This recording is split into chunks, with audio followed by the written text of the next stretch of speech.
our world is constantly evolving.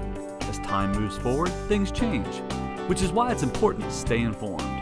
Throughout the year, there are dozens of professionals that share their expertise with the community through lectures sponsored by local government agencies and area not-for-profits. And each month, SLC TV will feature one of these visiting professors as they discuss the latest current events. So grab a notebook and pull up a chair, because the lecture hall is about to begin.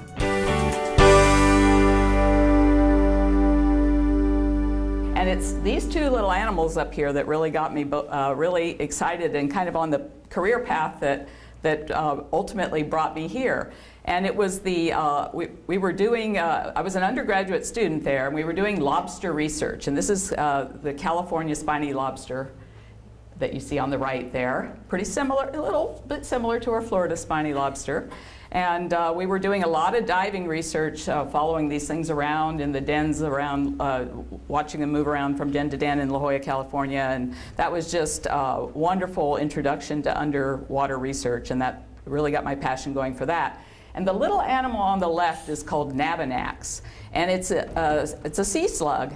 But it's a really crazy sea slug because it's a predator, and it eats other sea slugs, and it follows their slime trails, and it basically hunts them down.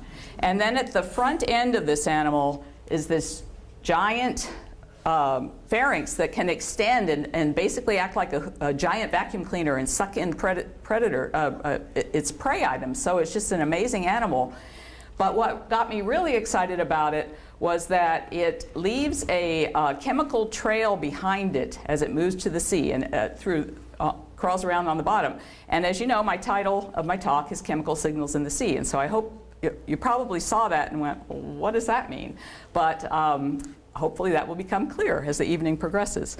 And so anyway, working on the slime trail and some of the compounds that were in the slime trail got me really interested in chemical ecology and ultimately in chemical signaling. And so I hope that becomes a little bit apparent as I go through this as well.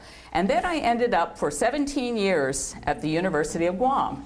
And I think probably most of you know where Guam is. I tried to show it on the map. It's about as far away from here as you can get. It's about pretty much on the other side of the world, out in the middle of the Pacific Ocean. It's this tiny little island. It's only 25 miles long and 4 to 10 miles wide. You can see it on the right there. And the University of Guam, which is up there on the hillside overlooking Pago Bay, which is about where the M is on the map there. Was a really picturesque spot. And then this is the little marine station down here at the bottom of the hill. This very slippery, treacherous hill that ultimately took out a few people as they drove off the road. But anyway, it was a great place to do marine biological research. Guam is 13 degrees north, so it's coral reef habitat and just a wonderful place to do all kinds of chemical ecology and marine biology. And then in 2002, I came here, and I've been here ever since. So I've been now at the Marine Station almost as long as I was on Guam, but I think I will ultimately exceed the time that I was on Guam. And the Smithsonian Marine Station, for those of you that don't know very much about it, of course, is part of the Smithsonian Institution, well known up there in Washington, D.C. Administratively, we're under the Natural History Museum. And we have a very broad mission, which of the increase in diffusion of knowledge. That's the Smithsonian's mission when it was established. And so it's a really great opportunity to do curiosity-driven research as well as some more applied work that I'll talk about a little bit. This museum itself is best known for its tremendous collections, millions and millions of objects that are stored and housed up in Washington. You see some pictures there. But in terms of us, we have a very long history, very intertwined with Harbor Branch Oceanographic Institute, and I'm really happy to see some of my colleagues from Harbor Branch here tonight. We were, for many years, on a floating barge. I don't know if, does anyone, I know some of the Harbor Branch scientists remember this, and of course some of our Marine Station people, but does anybody else? Oh, Eric Ill in the back. A shout out to our county for videotaping the lecture tonight. Thank you. So that was us for until 1999 when we moved on our campus here on Seaway Drive. It's what it used to look like before Harbor Isle came in. And again, this broad mission that we have, and we've got 1,100 publications from our small little research operation. It's really, really great, and we have a lot of visitors that come down and work with us from the Smithsonian and from all around the world. So we kind of focus mostly on marine biology, biodiversity, life histories, ecology, and we have a really strong training program. We have postdoctoral researchers. Some of them are in the audience as well, and they really get a great opportunity to do various types of marine biological and ecological research. And of course, we have our outreach arm at the aquarium. Hopefully all of you have been there, but if not, we have some literature in the back, so please pay us a visit while you're in town. It's a really, really great little facility, and we welcome you to come. We feature our coral reef tank there, but we also have other live marine exhibits as well.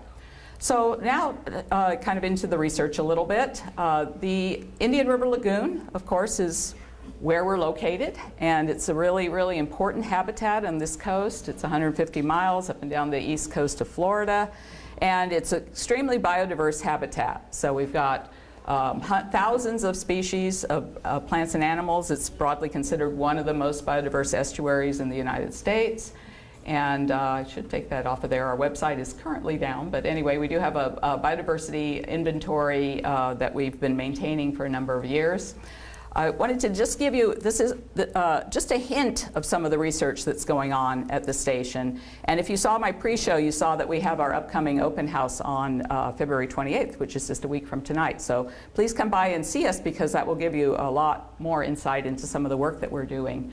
And we're open from 2 to 6. I have another slide about that in a minute. But we have some ongoing research programs. We've had a long-term benthic monitoring program. This is in conjunction with, or in cooperation with, the Comprehensive Everglades Research Program, the RECOVER operation of that. And we're doing long-term monitoring to understand these tiny little animals that live down in the sediments. And one reason they are such good bioindicators is because if conditions turn bad, they can't get up and swim away. Their populations will decline or increase or become more species rich, depending on the quality of the environment. So they're really good environmental indicators. We've had a very, very long ongoing research program in the life histories of marine invertebrates, and that was initiated by our former director, Dr. Mary Rice, who's also in the audience, and is now being followed up by Dr. Michael Boyle. And they use a tremendous amount of microscopy and wonderful tools to understand the way that different kinds of animals develop and grow into the through their life history stages, so from larval forms to adult forms.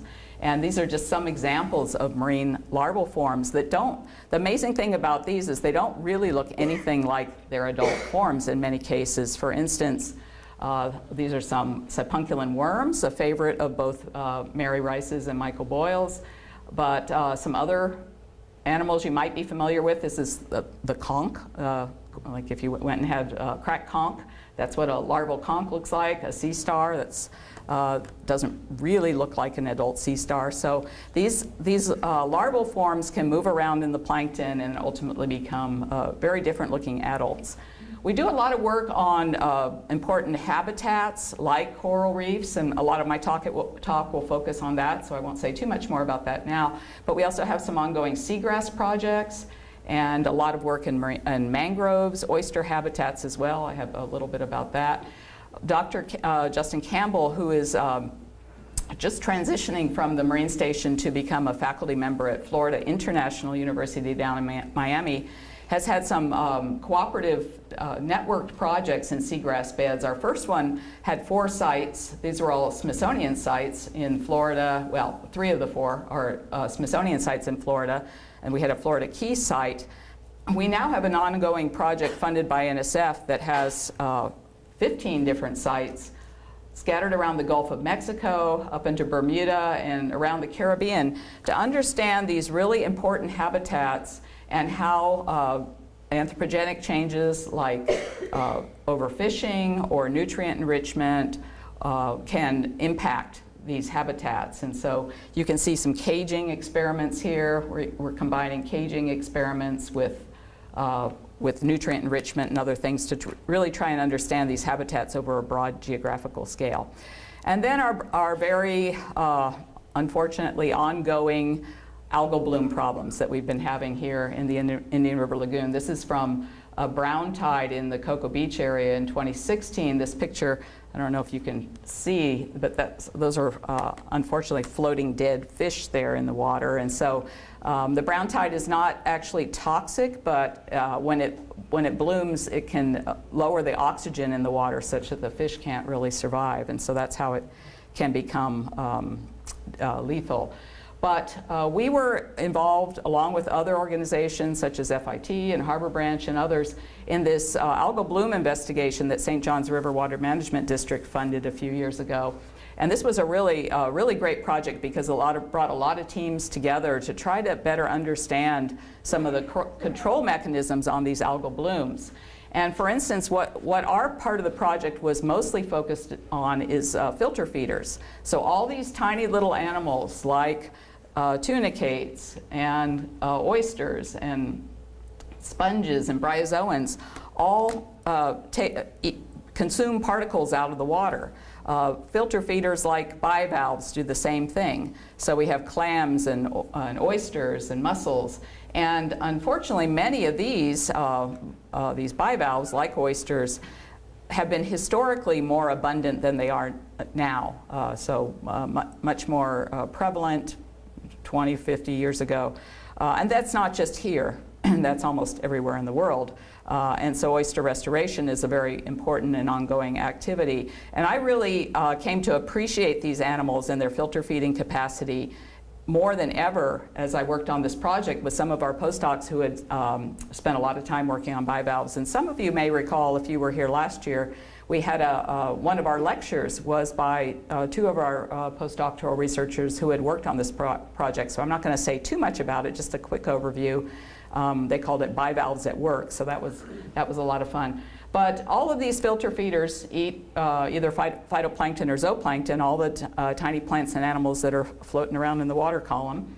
And a nice, diverse, natural phytoplankton assemblage might look something like this. But when you get a bloom, it's dominated by one type, and it can become extremely abundant in the water column, which is what gives it their various off-color, like brown tide or red tide, etc.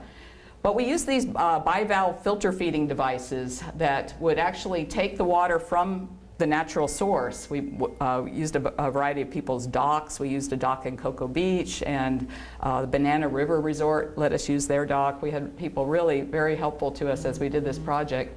And each one of these little chambers gets one clam or oyster or bivalve in it. And we collected biodeposits, which is a very polite way of saying that we collected a lot of oyster poop. And so we actually picked it out of the water and weighed how much they were depositing, because that gave us an indication of how much they were eating. And then filtered a lot of water to see how much organic particles were in the water and everything, and got to learn really a lot about the feeding of these animals. So during the course of this study over 2.5 years, we did have a really bad brown tide. So before the brown tide, the water looked something like that, and after, you can see the discoloration there. And it's called brown tide because the cells, this Aurea umbra, has kind of a brownish look to it, and certainly as it gets really dense. And in that case, we had 3 million cells per milliliter. A milliliter of water is not very much, less than a teaspoonful, and that's why these algal blooms can be so discoloring, and they block out the light as it filters down through the water column, and has devastated which has devastated some of our seagrass beds around the Indian River Lagoon as well. So one good thing about oysters is they were still able to maintain some feeding capacity even at this very high cell level. So in my opinion, they're real champions, and this really changed my feelings about oyster restoration. I'm much more appreciative of them than I ever was before. And so, go bivalves. But not just bivalves, all these animals have functions. And we did some laboratory experiments with some of these probably lesser appreciated animals, like some of these ascidians and sponges. And they really can be champions at filtering out the water. The barnacles also can filter a lot, but they tend to filter slightly bigger particles like zooplankton. But tunicates were really champions, and some bryozoans were really champions at filtering the water. So there was a lot, there's a lot that we don't know or appreciate about all these different diversity of all these different organisms that live in our Indian River Lagoon. But as part of this project, we were able to really learn a lot. And one of our scientists who led kind of the efforts at understanding these fowling communities got a very nice publication out of it, just documenting all the different animals that occur here in the Indian River Lagoon and their different feeding capacities. So other blooms that we've heard a lot about, and I'm not going to say too much about them tonight, but these cyanobacterial blooms in the St. Lucie estuary. They happen a little bit more in the spring and summer, so some of you that are only here in the winter months might miss some of these, but they've made national news and they've been very devastating. We worked on them a bit shortly after I came here in the early 2000s. We haven't worked too much on the latest blooms, but unlike the brown tide, this Microcystis, which is a blue-green alga, can be toxic. Not all strains are toxic.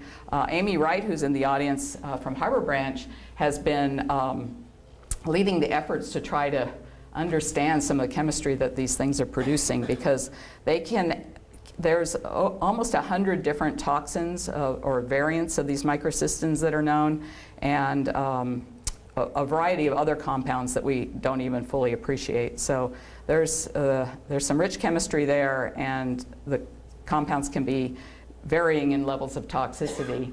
So it's a really challenging problem, and something that certainly needs more work. So as I mentioned, we have our upcoming annual open house, and certainly invite you all to come by and see us next Thursday. And if anybody doesn't know where the station is located, it's just down the street, not very far on the other side of the street. And then our aquarium is down just before you go over the bridge on this side of the street. So this is kind of my little segue into a little bit more of a focus on my own work rather than just a broader marine station. And so kind of translating into this section that I'll call chemical signals in the sea, or looking at marine chemical ecology. And so what is chemical ecology? Chemical ecology is kind of an interdisciplinary field between marine biology, or well, at least in marine chemical ecology, and natural products. So we're interested in the small molecules that plants and animals make that can protect them or play a role in various behavioral interactions. The best examples you might know are certainly many terrestrial plants produce toxins. Some you're told not to let either your kids or your pets eat. And those can protect them from being grazed by insects or rabbits or any other grazing animals.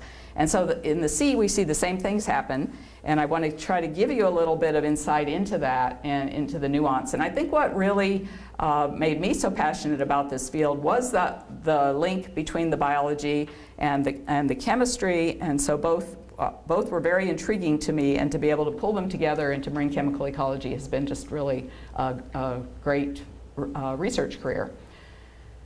Probably the best known small molecules from marine organisms are some of these toxins. We talked about the microcystins. Those are actually, Microcystis is actually a freshwater blue-green alga, but certainly some of the marine blue-green algae that I'll show you in a minute also make these toxins. And this one is one called tetrodotoxin. It's made by the pufferfish. Have any of you eaten pufferfish sushi in Japan? No? I did once. I kind of didn't really want to, but I was a guest, so I felt like I had to eat it. And a little pufferfish, one little pufferfish could take out multiple humans. So they are these are very toxic molecules. And the blue ring octopus down there on the bottom right, a very famous little animal, has a bite that will kill you, and that's also a tetrodotoxin related, or tetrodotoxin and related molecules as well.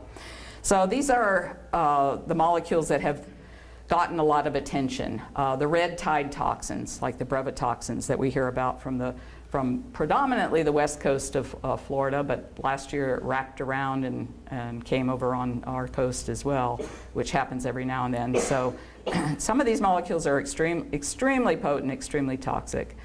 And, but a lot of the compounds aren't that toxic. And so many of them can be used for defensive purposes. They're produced sometimes in large abundance by different marine animals. Here you see some sponges and then a nudibranch that eats the sponge. And the nudibranch sequesters or eats the sponge compounds and then uses those compounds for its own defense. So it's a really cool story, a lot like monarch butterflies, right, that eat toxic plants, milkweed plants, and then can use those compounds to protect from being eaten. A lot of that happens in the ocean as well, and a lot of it is known from some of these different kinds of sea slugs. Oops. So a good colleague of mine and of my colleagues from Harbor Branch, David Newman, who was heading the natural products branch at the NCI for a long time, had this famous quote in a little magazine called Chemical and Engineering News. It's kind of a specialized magazine. It's the magazine of the American Chemical Society. But I really like it, and I kind of had to tease him about it recently at another conference. So what he said kind of generally holds true. If an organism is fat, fleshy, slow-moving, and brightly colored, the National Cancer Institute wants it, because all of those are a good indication. If it's out there looking brightly colored in the middle of the daytime when there's lots of hungry predators on a coral reef, well, that's probably telling you something, that you know, that it's protected. And so animals, just like some of our brightly colored insects, can use this bright coloration as warning coloration. And so I love this quote, and I found this old issue of, well, 1990s issue of Chemical and Engineering News where he said this, and I thought it was a fun one because it's kind of guided us in a lot of ways on some of our hunt for toxic compounds that can be used for biomedical purposes, and that's been one of the more applied aspects of our research that has been a lot of fun over the years. We've targeted a lot these blue-green algae that kind of look like hair on the reef. Believe it or not, these are bacteria, cyanobacteria, even though they grow together like fleshy mats of algae. And they can be very toxic. They can also form blooms, a lot like those water column blooms where they can grow out of control and cause problems. But we've also been looking at them for biomedical purposes because they are chemically rich and we can harvest them. Some of these are really filamentous and very fine, and so to try to collect them is almost like trying to harvest snot from the reef or something. You can't do it very well. But over the last few years, Jenny Sneed and Skylar Carlson, who's in the audience, and I have gotten pretty good at going out and kind of slurping them up with these big syringes. So we just go out there and suck them up, and that works pretty well. You can see the syringe on the right there, slurping up some cyanobacteria. And this is Skylar, who's also in the audience, collecting some cyanobacteria. We went to Guam early last year in April, and did a collecting trip for our National Cancer Institute funded project and collected a bunch of cyanobacteria in syringes. And here we are in this shipwreck kind of slurping up these cyanobacteria with syringes. But you can see that Skylar is very proud of the harvest that we made on that particular day. And it's paid off over the years. We've collaborated a lot with a colleague of mine who I've actually worked with since he was a graduate student at the University of Hawaii. At that time I was out in Guam, and we started to work together because I was collaborating with his major advisor. He's now at the University of Florida in the College of Pharmacy, and so we've been able to find some pretty interesting molecules from the cyanobacteria we worked on. Aprotoxin came from Apra Harbor, and he's continuing to work on that molecule. I haven't done much with it recently, but actually trying to develop it into an anti-cancer drug. And the other one that's really interesting here that might have some potential is largazole down at the bottom. These are both very potent cytotoxins. And that one comes from Key Largo. So it was one of the first molecules we worked on together after I came to Florida. And that one's a histone deacetylase inhibitor, if that means anything to you, but that's kind of like a new class of compounds, or a relatively new class of compounds that's interesting. So that one's been pretty exciting as well.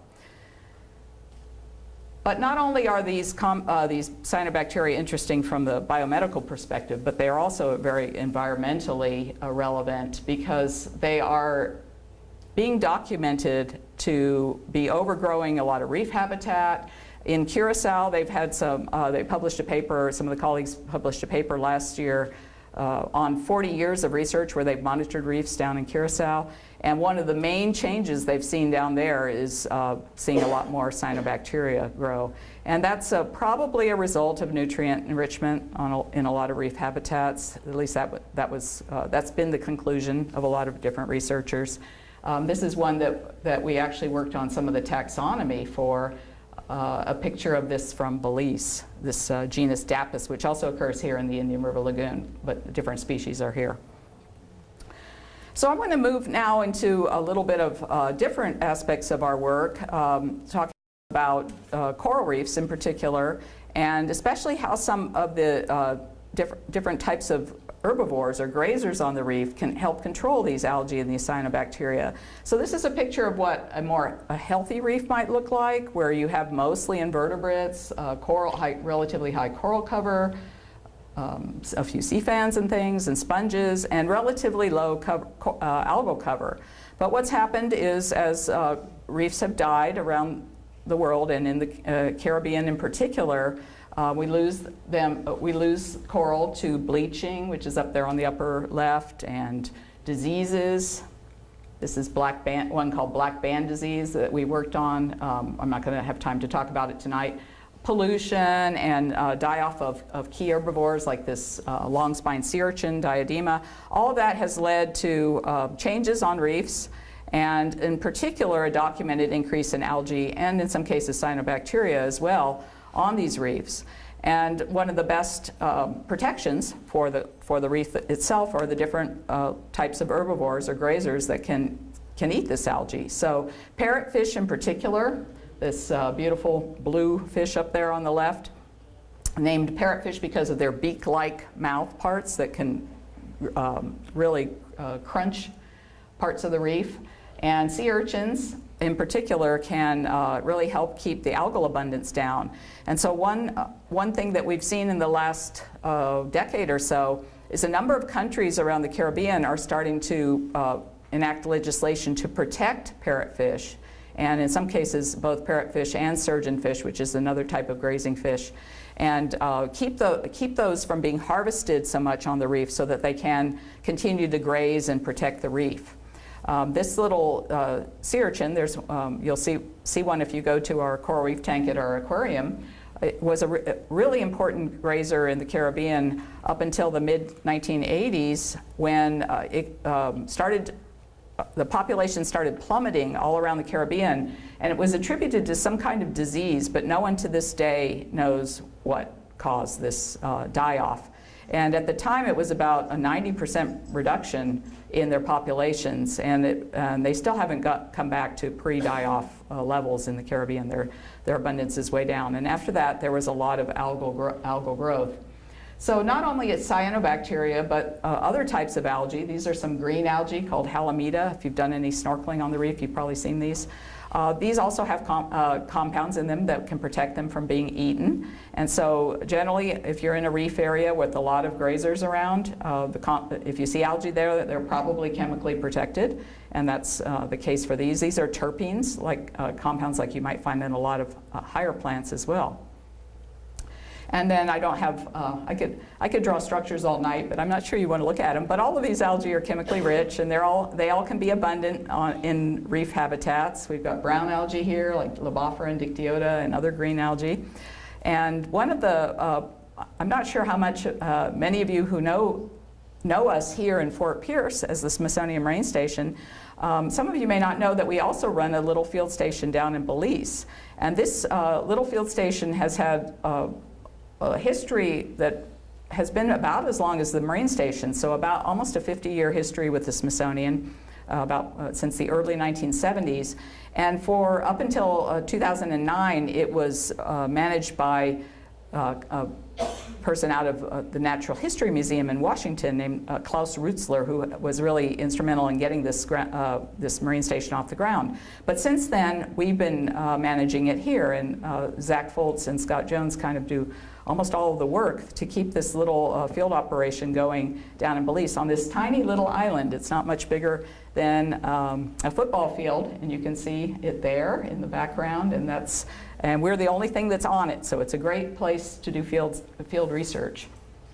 And so we've done a lot of different kinds of work down there, some really simple experiments to look at grazing on the reef. You can see that rope on the left. Well, that's a kind of a buffet line for fish, or a smorgasbord. We attach a bunch of different species of algae and then we go put them out all over the reef. These are really kind of low-tech experiments, but fish will come along, they'll look at all the different algae on the rope, and then they'll eat what they like and leave the rest. So it's a really good indication of palatability, what they like to eat. Sort of like if you go to the salad bar and you see which things are taken a lot and which ones are left behind, like the beets and such. So it's great. And so for me, interested in the chemical defenses, I'm interested in the ones they don't like to eat, of course. And usually that's a good indication that something's going on and there's some kind of chemical protection. We take it a step further and we can actually test extracts we take our algae, we collect them, we bring them back to the lab. We can extract them. We'll show you that if you come by the open house next week. And it's sort of like extracting your morning cup of coffee or tea. You get all the components out of it into a liquid solvent. And then we can test those extracts and even pure compounds to see if they're unpalatable. And we do that in the field as well, or in laboratory aquaria. Like here, where you can see a sea urchin in a laboratory aquarium. You can see another one of our feeding assay test strips. We do these in various shapes and forms. But basically it's taking a palatable, a type of green algae that we know that's palatable, or red algae. Dennis Hanisek from Harbor Branch, who's in the audience, grows Gracilaria, and Gracilaria is one that's palatable. So we've gotten Gracilaria from Dennis before for our feeding assays, but it's a lot of fun. It can show us exactly what kinds of compounds grazers will and won't eat. So it's really, really informative from a chemical ecology perspective. And then some of these different cyanobacteria as well. These are some reefs off of Fort Lauderdale. We could collect these, we could test these, and we also learned that they were very unpalatable. So that's why as they get abundant on the reef, nothing's controlling their populations because they just taste real bad. And so from years and years of our work, as well as a few other research groups that have really focused a lot on the chemical ecology in coral reefs, we can pretty safely say that these chemical defenses can protect seaweeds from grazers. And of course there's a lot of devil in the details. Some things are more potent than others. We know the actual chemical basis of some of this. We know which compounds can be protective. And so it's been really fun over the years to learn about these kinds of interactions. So for us, a next logical step was to start to look at how coral and algae compete on the reef based on these chemical compounds that we know they contain.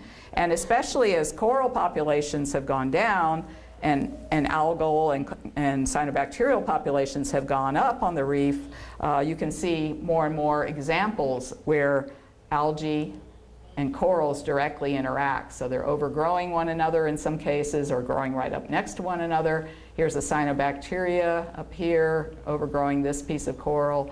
Here's some kind of scraggly looking bits of Acropora cervicornis, the staghorn coral, with algae all growing up at the bases. So there's lots of examples of this if you swim around in any reef habitat today. And so one of the things we've been really interested in is what we can learn about the larvae, the coral larvae, because one way to repopulate a reef, of course, is to get the coral babies to come back and settle on the reef. And so how do you take a reef that's starting to look kind of degraded like this, with algae growing over dead rubble and not looking like very much corals there, and move it back to a reef that looks healthier with less algae and more coral cover. And one way to do that is to look at what kind of settlement cues might facilitate that. So we've been working with different kinds of corals, brooding corals over here that release larvae that are ready to go and settle. They're completely, fully developed when they come out of the coral animal. And then some of the corals, like these elkhorn and staghorn corals and these brain corals that spawn. So they release sperm and eggs into the water column, the same as fish do, some fish do, and other things. And then the sperm and egg the egg has to be fertilized in the water column and develop into larvae over about 4 or 5 days. And we've done most of our work with the spawners down in Belize because it's a really, really great place to do that. But as with any kind of animal that has a larval form that then has to find an appropriate settlement habitat, they can use a lot of different cues. Corals, believe it or not, can actually use color, light, of course. They go down, when they're ready to settle, they move away from the light, which makes sense, right? They go down toward the bottom. They can use sound. There's all kinds of animals, not only corals, but fish and many other larval forms. Actually can orient toward the sound of the reef, the texture of the reef, so they like little grooves and places they can get away from predators, and of course chemical cues. So that you might guess might be where I'm going. That's going to kind of be our focus here, is the chemical aspects of this process. And we've done a lot of work with these brooding corals, Porites, down in the Keys. We can get permits to actually bring them to the laboratory for 4 or 5 days, and then when they're finished releasing larvae, we glue them back down to the reef with marine epoxy. If you look in here, so these are our little larval collectors, but if you look in here, it looks like a bunch of pepper flakes in a cup of water. Each one of those little dark specks is coral larvae, and so that container might have 10,000 or 5 or 10,000 larvae in it. So one of the reasons we like these Porites so much is we can get a lot of larvae from them. And then we can take a bunch of different algae and test them to see how they might impact settlement. For instance, we can attach them to these little tiles that coral larvae like to settle on, and then see if this particular piece of Dictyota, for instance, might inhibit settlement, which it does. And then we can actually do the same kind of things we do with our feeding assays and test the compounds themselves, and we've been able to do some of that. Here's some cyanobacterial compounds again, including our compound largazole that is the really potent cytotoxin. And so here's one graph to show you. This is percent settlement here of the larvae. And we have an agar control and then these extracts. And look what happens if we add largazole. This compound is so inhibitory toward coral larvae as well, that if this cyanobacteria were growing all over the reef, it would probably inhibit any kind of larval settlement. Our beautiful Acropora that are pretty abundant around our field site down in Belize, which is really fortunate. And they spawn once a year, usually in August, in the late summer, and all of those little specks in the water column are sperm and egg bundles of the Acropora being released. It's really spectacular, and I feel really privileged to get to go work on this almost every year. I've only missed a few years. We've gotten chased off the island a couple times by hurricanes, but generally speaking, we've been able to work on coral spawning all these years. We collect the eggs and sperm and bring them back to the lab and rear them. And then after about 4 or 5 days, they're ready to be tested. And we've done all kinds of things. We've tested coral and algae to see which these are known to be to facilitate settlement. So they're actually a positive cue for coral larvae. And we've been teasing apart like which species are the best for settlement of larvae. And by doing a bunch of little choice assays and dishes, believe it or not, they're really hard to tell apart, but these are 2 different species of coral and algae. These are red algae that form these crusts on the reef. And we've been able to kind of tease apart what species are the best for coral larvae settlement. For instance, here are the larvae themselves poking around on a piece of coral and algae. And then this is what a newly settled coral looks like. That's a baby coral, a little spat. Settled on a preferred species of coral and algae. And then taking the preferred species and combining them with different algae, and just kind of go through this quickly. You kind of get the general idea, but really trying to understand the details of this settlement process and how different species of coral, algae and cyanobacteria, for instance, can inhibit or facilitate the process. So here's a slimy cyanobacteria here, and if we test that in some of these assays, we get very, very low settlement on that, probably not too surprising. And then, interestingly enough, if we just take the water, if we just take a little teeny piece of this cyanobacteria, put it in some water, and then use the water with the coral larvae, we also see really, really low settlement. So that's an indication to us that these are being released out into the water. And this started a whole new collaboration about 4 years ago now with a colleague at the University of Delaware named Danielle Dixon. And she had just published a paper in Science where she'd looked at a bunch of fish and one species of Pacific coral and how they cue toward different kinds of smells in the water column, so different kinds of chemical cues. And she used these little tiny flumes. You probably are familiar with the idea of a flume. It's kind of a water movement device, and different animals can swim in a flume, and you get some idea of their motion or their choice. This is a two-chamber flume, so you can have two different sources of water, one with and one without a cue, for instance, that comes down this flume. And then you can test if an animal likes one type of chemical cue or the other, or a control and a cue, etc. So here's a little tiny fish in this flume, and we've flumed a fair number of fish, but we've also been able to flume coral larvae. There's the fish. But up here in the corner, and it takes somebody with pretty good eyes, I'm not very good at it, but here's Danielle with two flumes with coral larvae in them. And she's able to see which side of the flume they move to and if they like certain kinds of cues or the other. So I just want to show you, we've done a lot of these kinds of experiments. Jenny Sneed, who's in the audience, and Skylar have both participated in some of these. But I just want to show you one bit of data from this and just show you how exquisitely sensitive these coral larvae are to different kinds of smells in the water column. So here is the amount of time they spend in the chemical cue. So remember, we've got two sources of water, like a two-chamber or two-channel flume. So they can either go to one kind of cue or the other kind of cue. So the more time they spend in one cue probably means they like that smell better. So if we take reef water, and what is reef water? This is very low tech again. You saw some of my bucket biology earlier. We go out, take our little boat out to the reef right next to the station, get a bucket, and dip up some water and bring that back to the lab.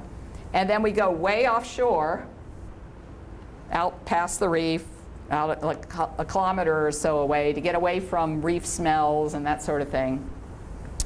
And get that water and compare it in a flume. They spend 100% of their time in the reef water. So these coral larvae can smell the reef. They can tell that they're over reef. They don't like seagrass smells. We go out and dip some water up over the seagrass bed. Not too surprisingly, corals don't settle in seagrass for the most part, but again, they pick the reef. And if we pick seagrass versus offshore, they'll pick offshore over seagrass, so they really don't like seagrass at all. So I just kind of wanted to show you that, but I've been sharing some of this data with reef restoration at reef restoration conferences and stuff to try to really make people aware of how critical some of these chemical cues and the smell, if you will, of the reef are for recruitment success. It has the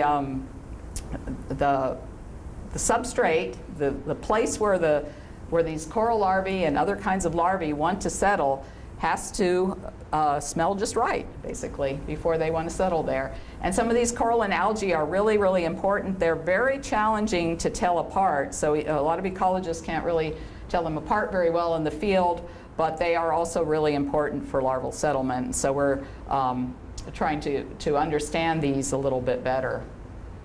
So I want to just spend the last couple minutes talking to you about one problem that we've been working on more recently, since about early 2017, so almost 2 years now.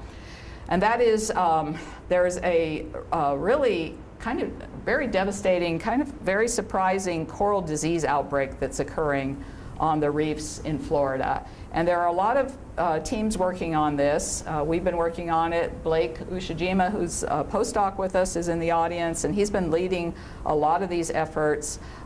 Josh Voss at Harbor Branch is working on this. A lot of people are trying to understand what's going on, but this is what the coral looks like. So the coral's supposed to be this kind of golden brown color, but it just starts getting this tissue loss, which has been, it's actually been called, or actually named this, stony coral tissue loss disease. And the tissue just starts dying, and nobody really knows why. Sometimes there's a little bleached margin between the living tissue and the dead skeleton, and sometimes there's not. So what you see here that's white is just the dead coral skeleton. And so slowly but surely the living tissue just dies away and leaves dead coral.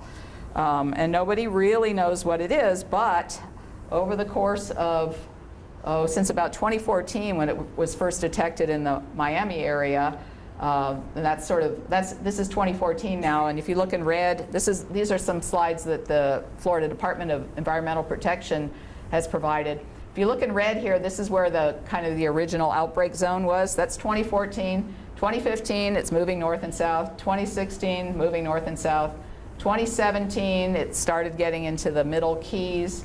And this is the latest one they gave me, 2019, it's basically at Key West. So this disease has killed many species of boulder corals, like our brain corals and our big Montastria cavernosa heads. Some of them are hundreds of years old, and we don't really have a very good handle on it. So we jumped in trying to just understand a little bit better, and we teamed up with a woman named Greta Abbey, who's done a lot of coral disease research, mostly in the Pacific. She'd worked at University of Hawaii. And she introduced Blake to us because he had been a graduate student out there working on coral disease. And now we're very fortunate to have him with us. This year he's on a Smithsonian Fellowship, continuing to work on this. But we started doing a lot of experiments in the lab, and we just did some very simple experiments, like trying to understand how this thing was spreading. We just did some tanks where we had pieces of coral. This X, the red X, is a diseased piece, and we put it in contact with other pieces of the same species or different species, and then had another piece in the tank that wasn't in contact. And we learned that the disease could spread both with contact, not too surprising, but even without contact. So it was getting up into the water column, and other corals in the tank that were not touching the disease lesion would still catch it. But there was a lot of species differences. I know some of you may not know some of these coral species, but this Orbicella fabulata was much more susceptible to it than these other two coral species when we did these kinds of tests. And Blake has been leading the effort for trying to understand what the pathogen is. So we do know that if we, in the laboratory, treat the corals with some antibiotics, that it seems to sometimes halt the disease, or certainly slow it down. In many cases, it's actually stopped it. And so it seems to suggest multiple bacteria, are involved in the disease. So Blake, along with some of our wonderful interns and other staff members, have been isolating different species of bacteria from the diseased corals, and then purifying them, and then retesting them. And to date, I had put on here over 300 isolates have been screened, but it's actually more like 400 that they've actually tested to see if they can find something that is what causes this disease, but they haven't quite found it yet. But I didn't want to leave, but we're working on it. I didn't want to leave you with a really sad story, though, because it is actually a sad story, but there are some brighter aspects to this. One is that people are experimenting with some in-the-water treatments of the diseased corals, and there's been some good luck in Fort Lauderdale by Nova Southeastern, and then Josh Voss is starting to do some work on some of our more northern reefs, looking at whether we can put marine epoxy laden with chlorine powder, which just kills things, right, over some of the lesions and whether that can stop the disease. And we get some pretty good results, especially on the Orbicella faveolata. It seems to stop the disease in some cases. Sometimes it will show up again in another spot on the coral, but we've been watching one very large coral head, Orbicella, off of our Fort Lauderdale site for the last 2 years, and it's with a couple of treatments on little tiny patches, we've been able to halt the disease spread on that one. The other thing is to look for bacteria that can protect the coral. And from a couple of species that are a couple of pieces of coral that we brought back to the lab that seemed resistant to the disease for whatever reason, they wouldn't catch it when we put it in contact with them. We've been able to isolate some bacteria that are very, produce antibiotics. And if you look at these plates, these are all this kind of beige colored stuff. It's bacteria growing on these plates. But you can see some of these other bacteria have these clear zones around them. And that basically means that they're producing antibiotics and they're keeping this bacteria at bay. So we've been searching for things that might be protective, naturally protective for the corals. And we've got one strain that we've isolated, this compound that's actually a known compound called chloromycin, and it's extremely effective against gram-negative bacteria. And Blake's been playing around with it, trying to see if it can either halt the disease or at least slow it down. And it does seem to slow it down in some of the aquarium experiments we've been doing. So what do we know about this disease? And this is kind of collective between some of our work and others. We know that it's transmissible, it's infectious, so it does act like a disease. It can pass from direct contact from coral to coral as well as through the water column. It infects about 15 different species of corals, so it's not species specific. That's also kind of bad. But some species are much more susceptible than others, so there's differential susceptibility. And and certainly bacteria are involved in this. So we're continuing to work on this problem. There's a lot of interest in it, of course, and trying to understand it as best we can to develop ways to possibly treat it and prevent loss of more corals. So I just want to thank lots and lots of people. Of course, I didn't do this work by myself, and I've had great teams of researchers both at the Marine Station as well as collaborators, researchers that I worked with over the last 15 years or so, and really it's been a lot of fun. And this is kind of the current team. A lot of these members are out in the audience, ranging in skill sets from natural products like Skylar and Sarah to microbiologists like Jenny and Blake, and even a coral algal specialist and various interns who've worked with us. Everybody's been great, and we've really worked together well as a team. And of course, just want to acknowledge funding sources, because without funding, all of the researchers in the audience would agree, it's really hard to do this work, and we really appreciate the funding sources that we've had for this work. And thank you so much for all your attention.